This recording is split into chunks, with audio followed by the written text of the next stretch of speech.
real, from your heart round of applause to Creative Mornings.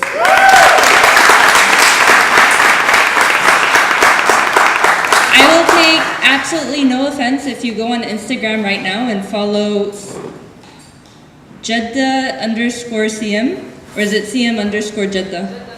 Jeddah_CM Instagram. That's how you can get to know when they're planning their next stuff and behind the scenes look. It's very, very, very cool. So, my name's Khayra. I think most people here know me personally. Yes, I have lots and lots of familiar faces in mind. So, what we're going to talk about today, due to sound, don't worry, I'm going to level the playing field. I'm going to use words that maybe you haven't heard before and talk about things in a way that maybe it didn't occur to you. Maybe I'm a bit too attached to what I'm about to talk about.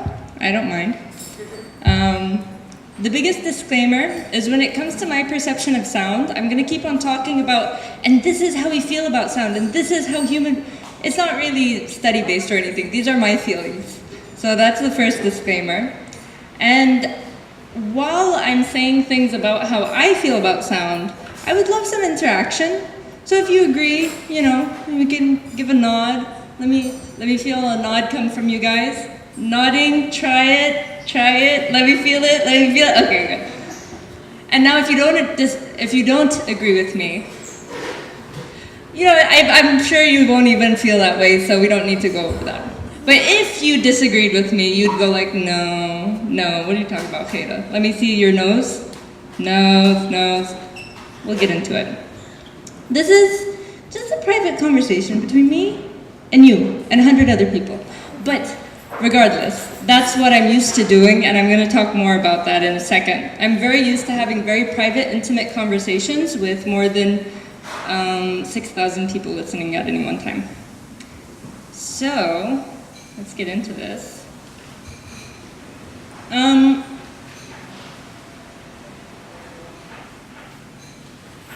Right.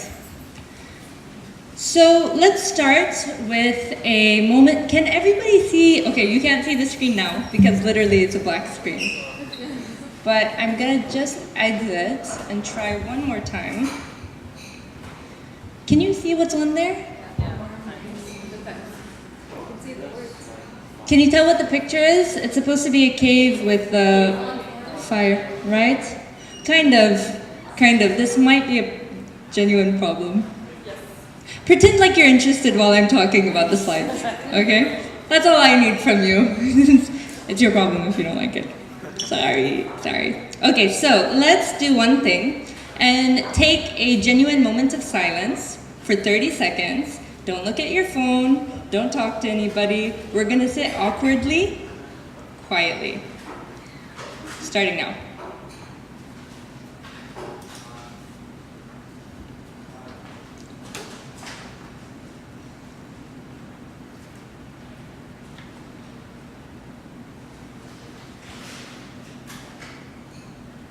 Okay, I let you off the hook with 15 seconds. That was really, really annoying, wasn't it? Unless you are master mindfulness or master meditation, yogi, hoo-ha people, you would have been somewhere else. You were probably remembering something, maybe something that happened in the past. Maybe you were remembering a memory. Maybe you were thinking about what you were going to do.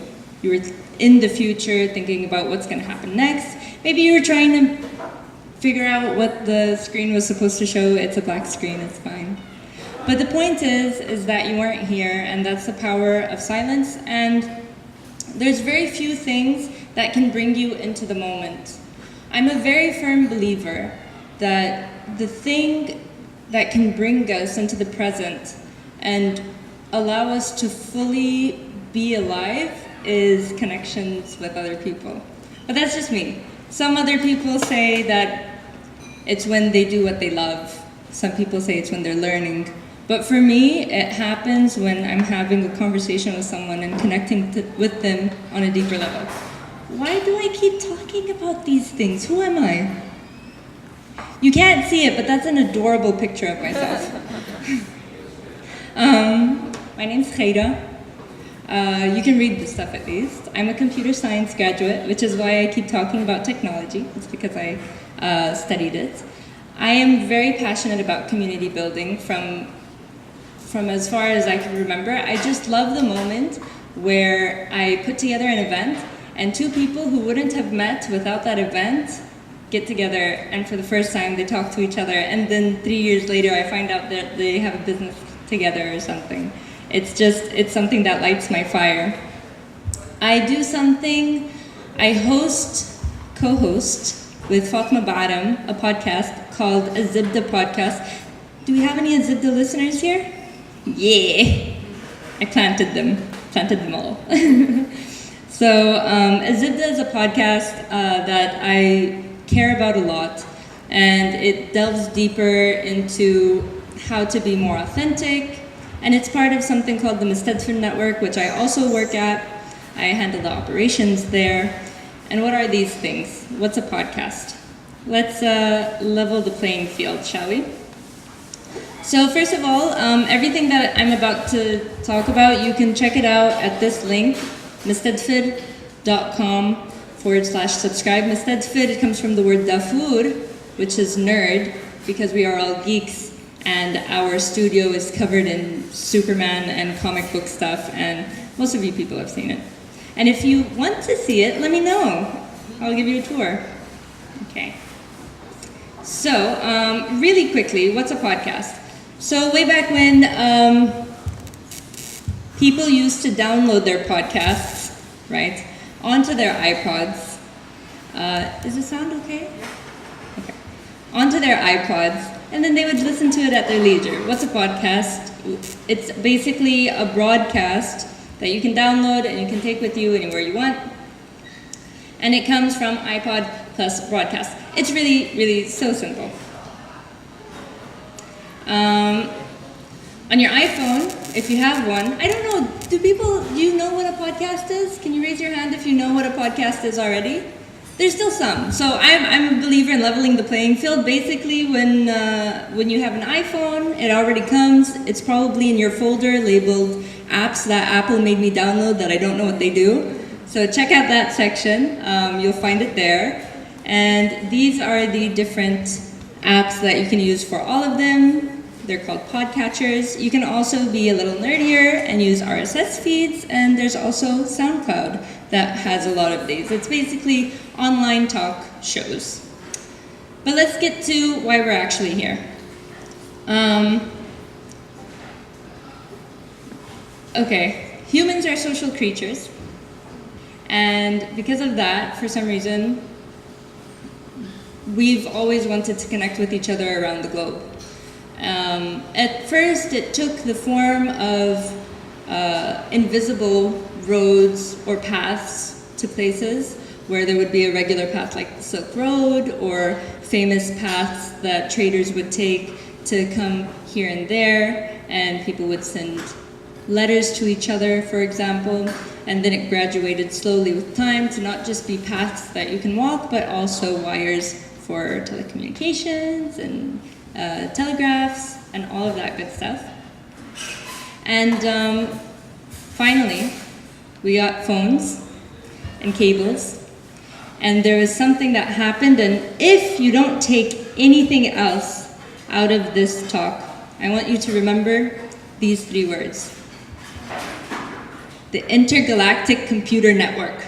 This was the first word that was ever used to describe what we now know as the internet. And it was in a memo by JCR Licklider of DARPA. He was the guy who ended up making ARPANET.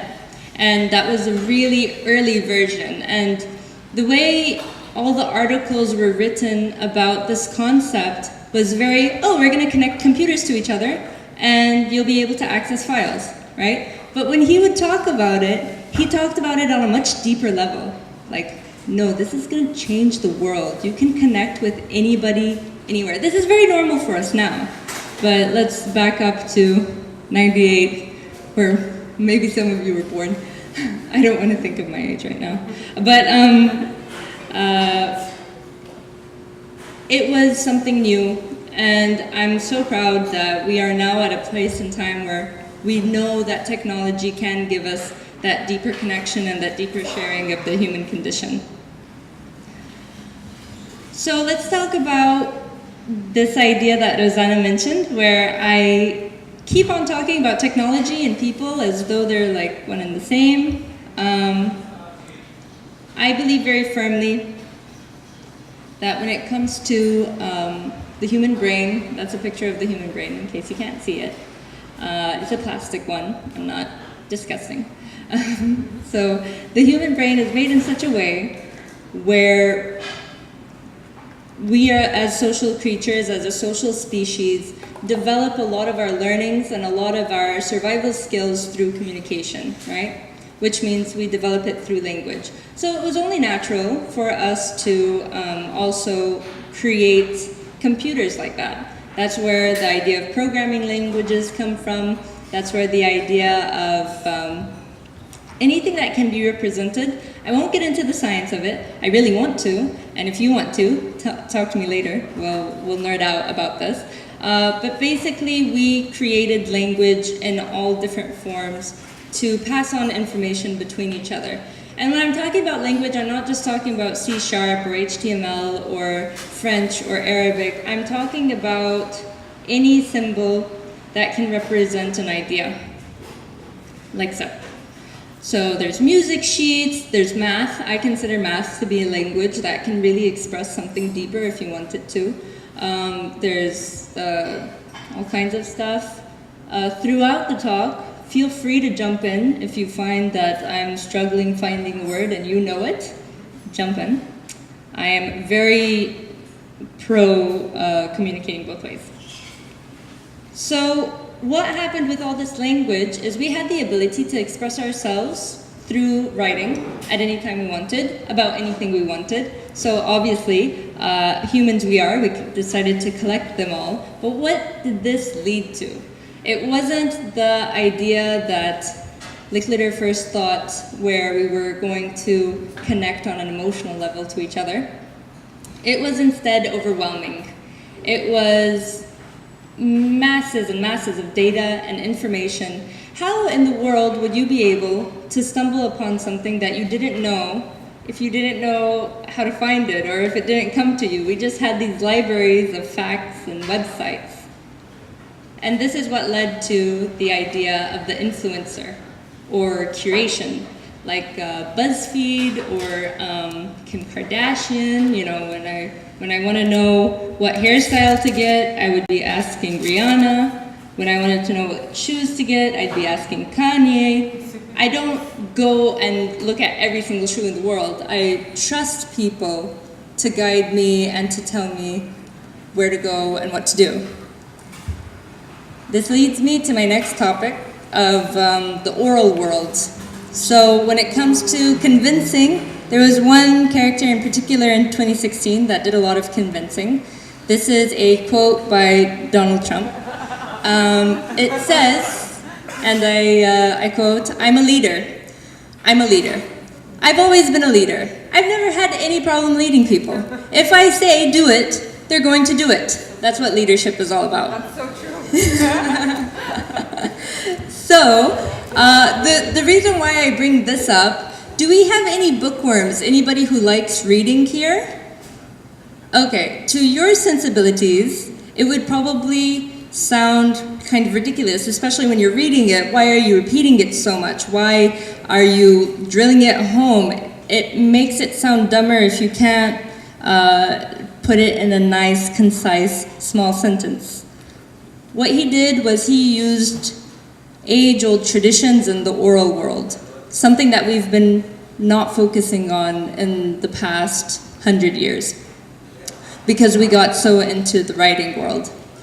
What the oral world is, we're very familiar with it as Arabs. It's the world that's created when we pass on narration and stories through poetry, through song, through music, where we tell tales that we can learn from through those ways because there wasn't any other viable way to do that. And I think what 2016 saw was a rise of its power. There are a lot of studies that showed that when people deliver ideas using the techniques that Donald Trump did, it sticks better than factual information that people read. That's just how our brains work. So it takes me to something else in the oral world, which is a sense of intimacy. Oh man, you can't see this. It's the most handsome man in the world talking to his sweetheart on the phone. It's that guy there. So you can imagine him talking on the phone. That's exactly what the picture is. So when it comes to a sense of belonging and intimacy, no, it shows that it's, yeah, I can see the, I made it dark on purpose because it was more impactful. The slides will be up on the website later if you would like to check out the video in tandem with the slides. No, it's, who can complain with the sun, right? It's gorgeous. So the idea of intimacy and feeling connected through voice is something very strong. I hope at least a little bit while you were down someday, you got to talk to a loved one or a family member or a friend, and their voice, when they decided to be quiet, when they decided to say something slower, when they decided to be really excited, I hope you felt closer to them, because that's just normal and you should. There's also a sense of community. Why am I talking about all of this? Because I'm a believer that podcasts generate these same feelings. When you're listening to a podcast, it makes you feel like, and maybe you felt this too, that you want to talk at the hosts while they're saying while they're having a conversation, and the facts are all wrong, and you're like, wait, what are you talking about? I do that in the mall with the headphones in, and so if I'm listening to a host and he says something wrong, I'm like, hey, I stop, and nobody knows that I'm listening to a podcast, and nobody knows when I laugh out loud that that's what I'm laughing at. But it creates a sense of intimacy that you can't find anywhere else, and it creates a tribe that you wouldn't be able to find otherwise. The ideas and conversations that you have, you can feel like you're sitting amongst friends, and I have actually met a lot of friends through the podcasts that I've listened to. Am I saying podcasts are a form of meditation? Am I saying that podcasts can solve the current decline of empathy in the youth, which is a fact? Kids that use iPads are proven to have less social capabilities than kids that don't. And when I say kids, I mean like toddlers. Am I saying it completes life and makes you a better person? Yes, I am saying all these things. I'm saying it for me. It might not apply to everybody, but I don't like music, so the way that I felt connected with the world while doing things that I would have found boring otherwise, like being in the car, that is how my life was completed. But why are they so hard to listen to? And why is it so complicated to know like what a podcast is or to explain to people? I don't know if you've ever wanted to share a show with someone and then the other person was like, why would I listen to people talking? Why wouldn't I just watch it on YouTube or something? So the reason why it's so complicated is because it's not one website. You can't just go to podcast.com. I never tried that though. Maybe you could. I don't know if that exists. But you can't just go to one place and listen to everything that's online. And that's because it follows the rules that internet nerds have always hoped the internet to be, which was, sorry? Yeah, it's open and it's free and it sounds better than that because it's recorded and heavily edited. And it's, the idea is that across all podcasters and across all websites, a podcast can be hosted anywhere.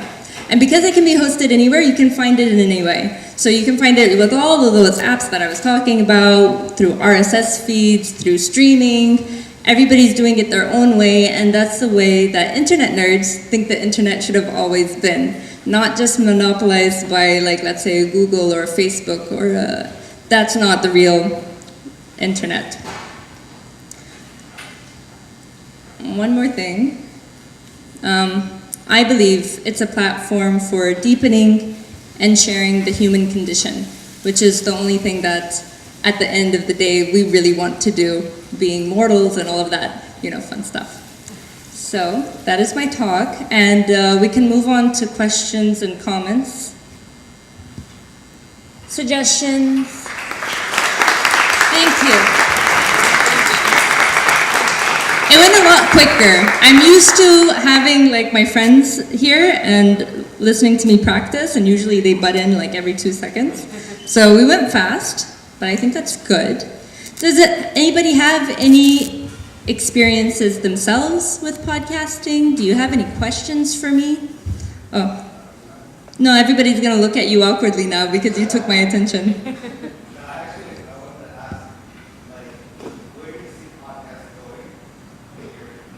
Oh man. So what he asked was, where do I see podcasts going a year from now? Okay, this is based on evidence, trends, and really cool scientific stuff that I can't get into right now. But basically, in the States, right, remember back in the day when Twitter like boomed in the States? It took about 4 years for it to boom here. In 2009 exactly. I don't know how many of you were online at the time, but there was like the smallest number of people, and we had tweet ups, and it was like the cool thing to do, and then all of a sudden it flipped and everybody was on Twitter. This is going to happen in podcasting. It is literally 4 years later. Everybody in the States and their mom has a podcast. It's only about time, and the revenue that it generates is growing on an annual basis. So where do I think it'll be in a year? I think everybody in this room will be listening to Miss Tedford Network shows. Any other questions? Is it profitable? Huh? Is it like sustainable? It brings revenue? Podcast? There are people that live on their podcasts.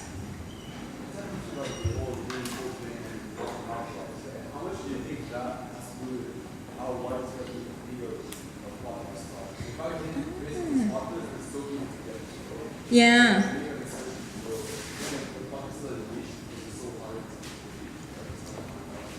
So the question was, is there a correlation between the difficulty or the distribution of podcasts with how much people want podcasts?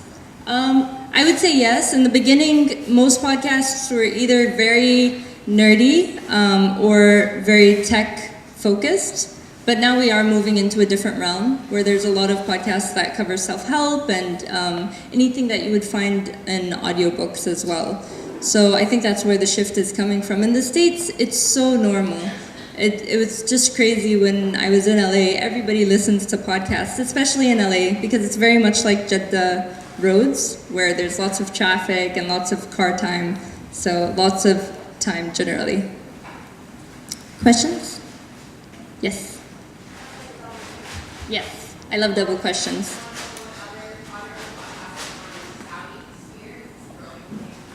Mm-hmm.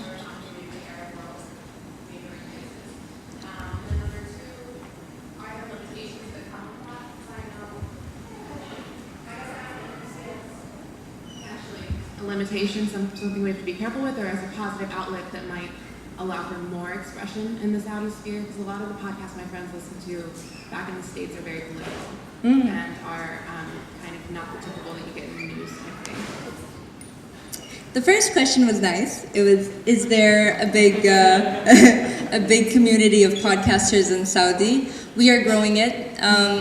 More than having a company, Mustadfir really wants to create the industry itself. So we're partnering up with a lot of people. We have a studio built for voice recording that's super comfortable, which you don't find that combination.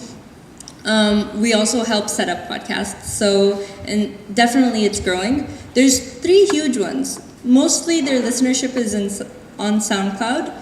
But I think now people are understanding the ease of subscription services and subscription apps.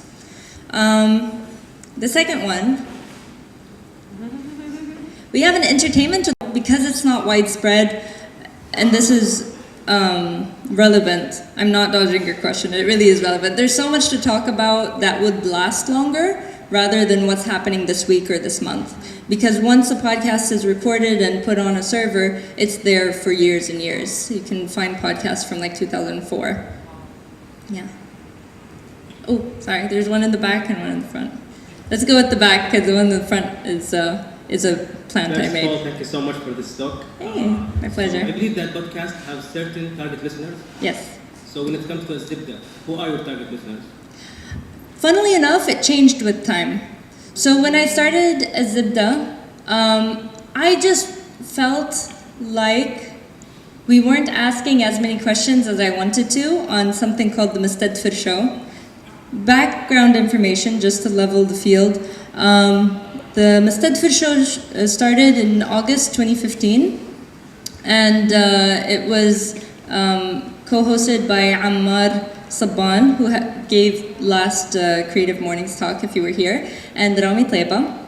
And their friend Faisal Al-Asiri was there as well. And one of the group said, hey, we need a female, come and talk with us because you know this geek stuff. So I showed up, and then each time we had interviews, I would end up talking to the guest about like deeper things, and I kept on getting the comment again and again that I love the questions that you ask on the show, specified to me. So then Zibda was just an extension of that, so that I could have a platform where I could dig deeper. And then I realized that by digging deeper, I was digging deeper with friends of mine. Most of the guests are here, actually, as Zibda guests. You can find them on your own. I'll let you mingle. Now, I always thought, because it was going to be between me and my friends, we're mostly female, I always thought that it was going to be younger women that would listen to our podcast. But we have a 50-50 ratio of men and women. The ages are between 16 and up to 40 years. So, and that might be just because the higher bracket of age probably aren't exposed to podcasts, but it's taking its own form, and I think it's solidified itself as the podcast for people who want to live a more authentic life and to be more genuine in their day-to-day life. Thanks. Yes, sir. So I think I'm not from the age of radio. Mm-hmm. So taking this thing forward. Yeah. I'm from an age of radio, so taking this thing forward, do you all look at this as radio on demand or shows on demand? Mm-hmm. And would the direction, taking the question that was asked earlier, would the direction be one where actually you'd be going for more radio stations, let's say, podcast stations, and smaller crowds with more personal views and interests? What you're saying is kind of like how would that a direction Facebook be? of... Would that direction be one where audience would be going towards smaller and more intimate, viewership or listenership, or is there the radio angle as well, where it's just one radio, one podcast with millions and billions of people? Which direction is that going? I think it's going to be a creature that doesn't look like either of those two things. So when it comes to radio, you will see, we are seeing a lot of radio shows turning into podcasts. The important difference between radio shows and podcasts is radio makes their money off of advertisements. And when you're flipping the radio stations in the car, what is going to catch your attention isn't going to be something that you want to hear for an hour. So what's going to catch your attention is, hey, you're listening to WNYC, in that fluctuation voice. Can you imagine hearing that voice like for 2 hours? Like, no, thanks. On the opposite side, there's a lot of podcast shows because their content is interesting. Sound okay? Okay, I'm hearing it very weird. Because the content is so interesting, it is being featured on radio stations as their own shows. What is it going to look like later? I don't know, because it all depends on the revenue generation. There are some podcasts that generate all the revenue from listeners, where they collect donations. There are some that only do it from advertisements. So I think that's going to be the defining factor in what that looks like. But right now, they're meshing across like crazy. And at least if radio shows do not change into podcasts or aren't podcasts, they're definitely live streamed online. And you can listen to parts on demand already in a clunky way, but it's still in that direction. And I think the industry is going to mesh with podcasts very soon. Question over here. Can you say it in the microphone? Thank you. As you said, a lot of like podcasts are a lot about being authentic. But hopefully, we want to see it become a mainstream thing in the future where everyone listens to podcasts. Yeah. How can it become mainstream without losing that authenticity? Because a lot of things that do become mainstream become very generic. Honestly, I would even mirror the question. I would mirror the question back to you guys. I would love to hear anybody else's input. What my perception of it. Do you want to shift it the other side? Sorry.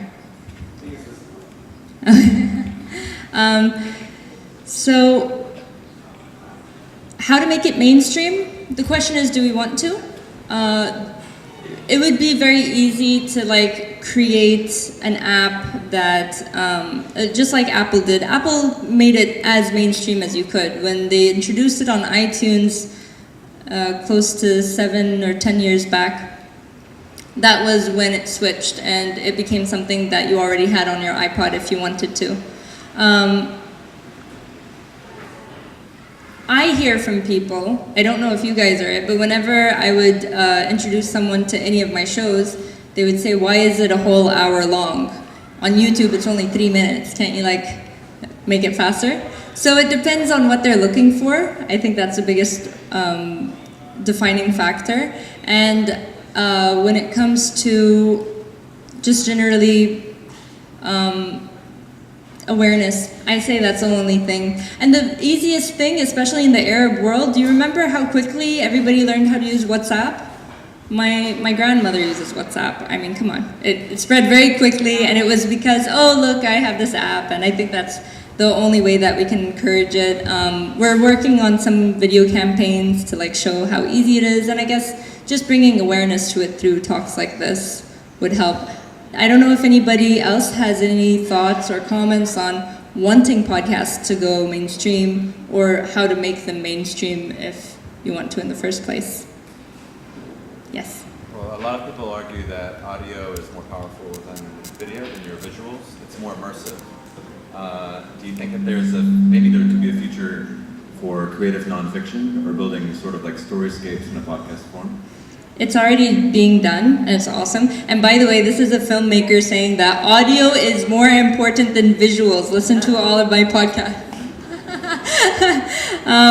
So yes, there's so much. We used to have that in radio shows. What was that one show of the War of the Worlds? Was that the show? I'm looking at someone who I know already listened to it. But there was this radio show that was on that was fictitious, and it narrated as though it was a real radio show. So it was like broadcasting news about the aliens coming, and it was obviously fiction, but it took you to an experience that you wouldn't have through just people having conversation. And actually, we're working on a couple of these as well. And if you have a podcast idea in mind that follows that, get in touch with me. Yes.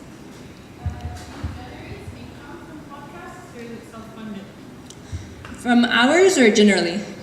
Well, generally. Generally, The new podcasts that are running here in Saudi. in Saudi,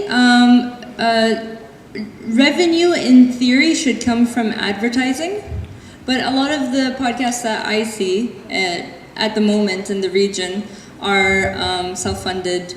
It's just a labor of love because the industry is so new.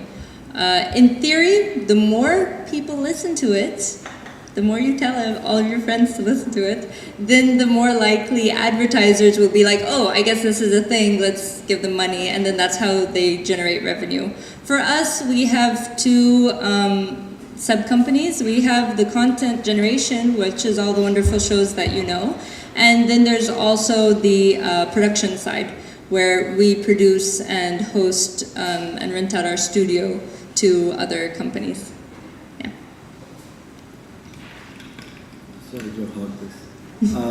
Khayra, is there a reason why you all don't have trailers? You know, like how movies have trailers for 2 minutes? Yeah. Because I can't listen to a hour show every day. I mean, so like, at least if you have like, I mean, is that an idea? I mean, like having a few minutes of the kind of conversation that you're having, and then you can choose to see if you want to be in that conversation. There is technology that's being developed for this. So there are very, very, very cool apps that are starting to come up that can read the conversation, and the artificial intelligence translates different sections of it, depending on what you want to hear.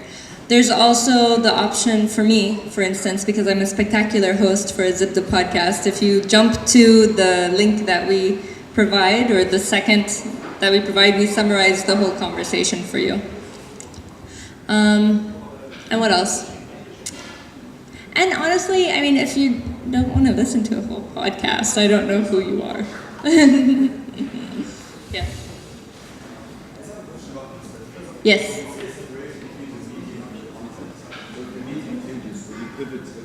Fit that medium, or you view it as one and the same? You mean like if we decide to go into YouTube versus I mean, podcasting? like the future podcasting, like something else comes up, can you easily translate the content you have into other mediums, or is it set in this medium? Sorry. When you say medium, oh, okay. You mean like could there be a TV show that's dedicated to Ammar and Rami talking to people on TV?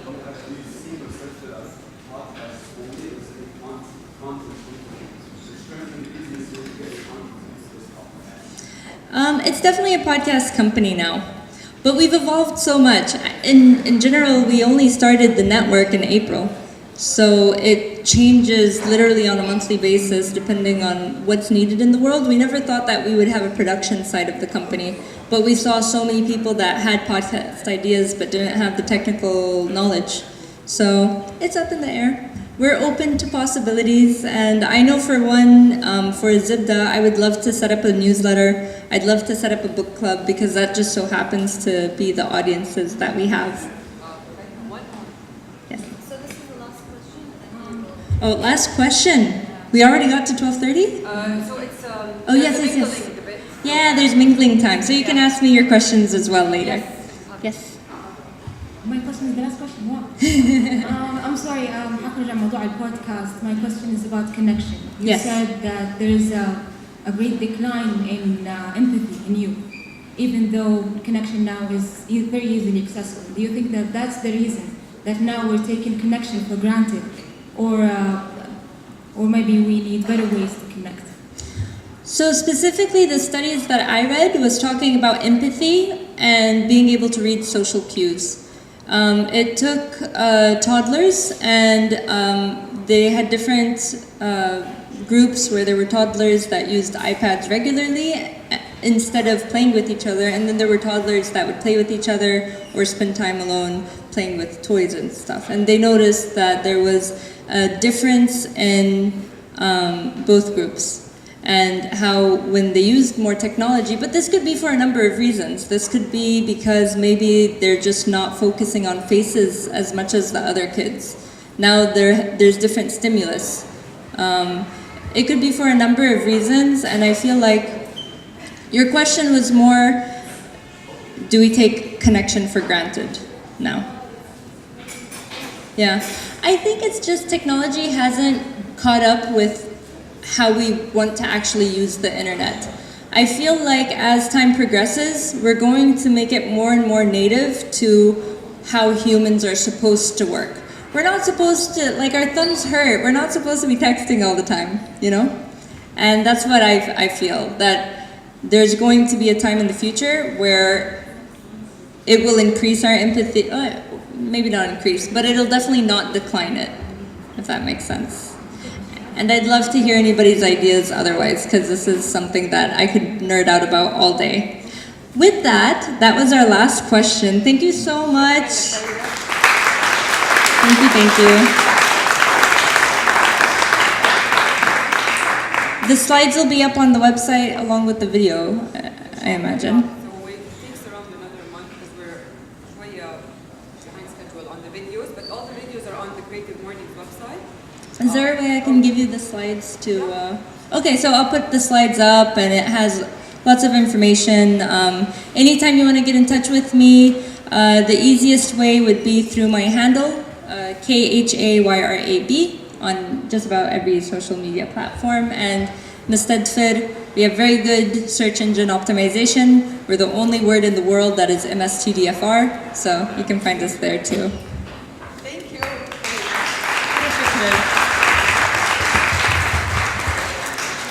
طيب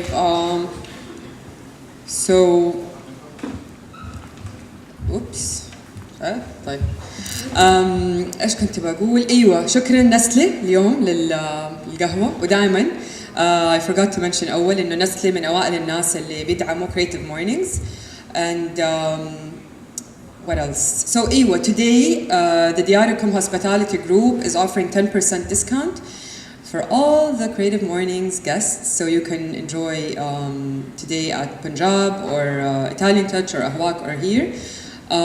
We need to leave this space around 12:30 sharp لأنه they have bookings that start at 1. However, if you would like to continue mingling or talking كده ممكن you can check out الجلسة which is literally next door. في برضو Italian Touch for coffee and chilling and casual. What else? ايوه كنت بأشكر كمان Dalia Bakhit for editing the video that we sent to Creative Mornings New York, and that's how we got the approval to start the chapter for Jeddah. شكرا Dalia. And what else? ايوه we really need sponsors to maintain and continue the events. So if you know of any interested organization, company, business, it doesn't have to be a lot. يعني احنا we can do with a very شو يسموها رمزية يعني مبالغ مرة رمزية تفرق مرة عندنا. اللي هي عادة بتروح على المبالغ للإديتنج الفيديو لأنه نهتم إنه الفيديو يطلع على الويب سايت. وهذا الشيء الوحيد اللي حيكلفنا يعني في what else? I think that's it. So, thank you. Thank you. والله thank you. You guys are making this possible. احنا بدأنا في مارش كان في 8 members on the website. دحين we're nearly 600 on the members في جدة community. So mashallah, like in the past 8 months, like nearly 600. Next month inshallah حيكون the 21st of Jan. حيجوا Mansoor and Muhammad Ghadi, the co-owners of Section B. The theme is mystery, and they're going to talk about like how they started and the mystery aspect and their business model. So usually we start registration a week before the event. I know a lot of people have told me that we're missing events, ما بيجينا الإيميل. It's the way we do it is we just open the registration a week before. If you'd like to check out the events online, حتقدروا تشوفوها كل شهر. So if you go on the website the beginning of every month, you'll find the event يعني اسم السبيكر وفين من البداية. So registration is usually 5 days قبل الموعد. If we have bigger space, we'll have more seats. So usually we open tickets according to the seats in-house. الحمد لله ما شاء الله دحين أكبر رسو كان حافظ I think it took only 70 seats. Oh, what did you write on your tags? I'm curious. Any كده juicy, anyone noticed a really interesting tagline or something that caught your attention? It's a lot of music. Oh, صح. Music genres. Oh, really? Music? Anything كده non-music? Yeah? Boarding announcement. Cool. To where? Specific, any destination. Laughter. Nice. What else? Yeah? Thunder. Interesting. Sound of silence. Yeah. ايوه. طيب مرة شكرا. And if you can like take pictures of your tags and maybe like tag Jeddah_CM, it'd be cool to see what you guys wrote. Yeah. Okay. I'll try to bottom line. So I love people. I work with people. I work for people. I coach. I'm a social human being, and I love زي ما قالت خيرة bringing people together. So كل مرة يصير في creative mornings شيء إيجابي يطلع, like two people get to know each other, or business comes out, or حتى لو a new friendship. It really يعني I feel like I'm on purpose, and I like that it's so simple. We're all creative, and it's a space for everyone. Literally every single human being is welcome here. Before that حسيت إنه كان event for coaches, doctors, artists, designers. مرة segregation يضايقني مرة. And I was like خلاص creative, everyone's creative, everyone's welcome, children, adults, men, women, you name it. بس if you go to any of the other cities, you can use your same name on Creative Mornings to attend any other city. So مثلا لو كنتم مسافرين وكنتوا في مكان عندهم Creative Mornings, you're part of the global community now, which is cool. شكرا.